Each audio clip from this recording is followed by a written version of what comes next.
శ్రీ హనుమత్ జయంతి సందర్భంగా మా పూజా మందిరంలో జరుగుతున్న ఒక విశేషాన్ని మీతో పంచుకోవాలని ఈ వీడియో చేస్తున్నాం.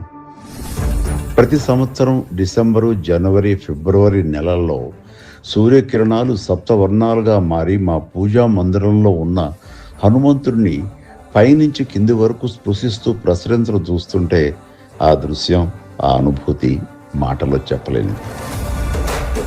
ఇటీవల మనం అయోధ్యలో బాలరాముడి నుదుటిపై సూర్యకాంతి ప్రసరించి మెరుస్తున్న అద్భుతాన్ని చూశాం. అలాగే కోణార్క, అరసవల్లి దేవాలయాల్లో కూడా సూర్యకిరణాలు భగవంతుని తాకే విశేషం అందరికీ తెలిసింది. అలాంటి దైవానుభూతి మా ఇంట్లోనూ ఆంజనేయుని స్పృశించటం, అది మా పూర్వజన్మ సుకృతంగా భావిస్తున్నాం. ఈ పవిత్రమైన హనుమత్ జయంతి సందర్భంగా అందరికీ హృదయపూర్వక శుభాకాంక్షలు.